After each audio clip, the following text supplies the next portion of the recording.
My name is Margaret Turcano, and I have been a member of First United Methodist Church for well over 40 years.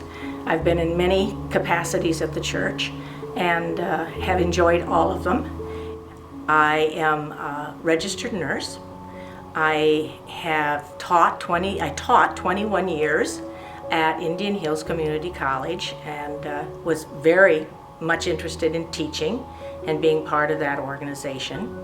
I probably enjoyed most of my career working with the elderly and working with the students, but have always wanted to fill my time with things that are faith-bound and are Christ-centered. I'm from a family of 5 brothers and sisters. I'm the youngest, and I always thought that my brothers and sisters would live forever, but of course that isn't what happens. Something happened to me about 2 months ago that maybe I wasn't able to share with a lot of people, because sometimes you feel like people don't want to hear that. And my last remaining sibling died. I was totally alone. I had no one to authenticate for me anything about my family history, and it was a very, very lonely feeling, a very sad feeling. And I thought, who can I talk to about this? How can I share this grief with people? And then I thought about other people that I knew that had experiences, losses, not necessarily losses of death, because loss can be of many varieties. And that got me thinking, because I think that Christ says you are to share with people, you are to be in relationships with people. And this relationship that I'm trying to think about developing is a relationship for people who are also suffering from grief or suffering from loss. And my intent for this is to bring people together into a small group and to develop a relationship within that small group where we can feel very comfortable in sharing with each other how we're feeling.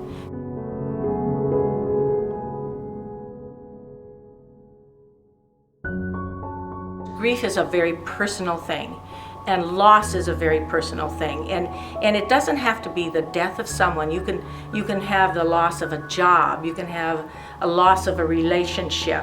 There are many losses.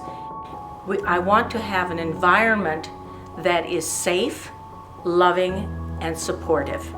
Nothing that is being said will be judged by anyone else, because I'm sure we all probably have felt the same way. One of the things that has always stuck with me is a saying that says, feelings are neither right nor wrong, they just are.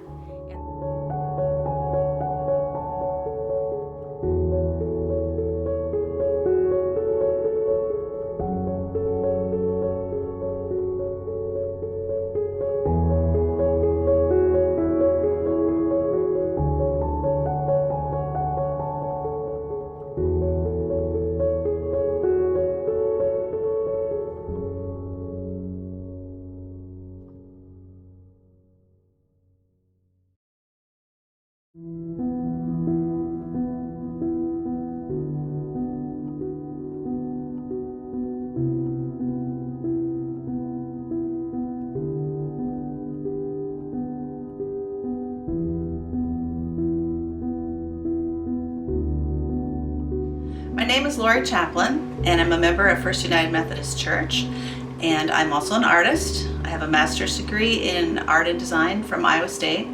I teach art at Davis County High School. I have taught there for 40 years, and I also teach at Indian Hills. So I work a lot. I love being an art teacher and just being a teacher in general. There's just so many opportunities throughout the average day at school to help kids that are in need, and there are a lot of kids who are in need.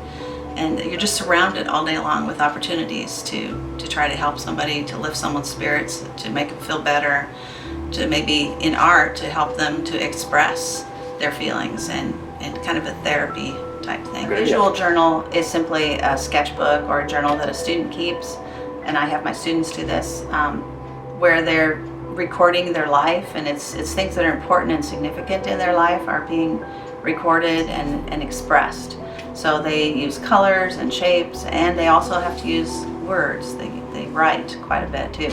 So it's a combination of visual images that they've created, and sometimes they bring in things like a collage item. They can bring in something and cut it out and put it in there, cut out of a magazine or something.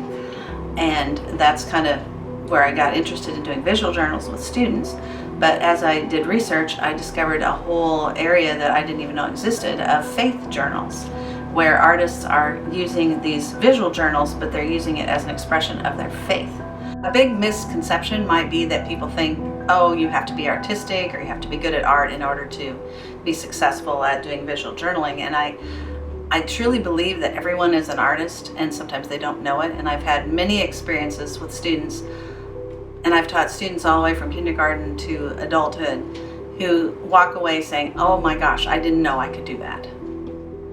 So when I started visual journaling myself, what I noticed was that it really helped me to focus my mind, to kind of tune everything else out and really focus on my own longing to be closer to God, for a closer relationship with God. And I found that it really helped me do that. I wanted to start a class where I could do that with people that are interested in that kind of thing. So in the faith journaling, to me, it's like it's connecting faith and prayer. And it's like a form of meditation almost, of communicating with God, because art is always about communication. So what better way to communicate with God than to use my artistic abilities to express the beauty of His words.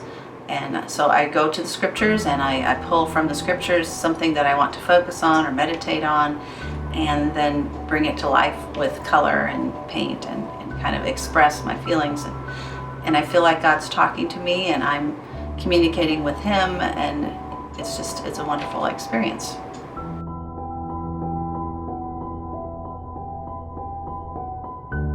Our first session will be September 22nd at 6:30 p.m. in Fellowship Hall at First United Methodist Church. You do not have to be a member of that church or any church. You are welcome. Anyone is welcome. Just come prepared to have a good time, learning some art techniques and learning to express your feelings about God and your desire to become closer to Him through your art.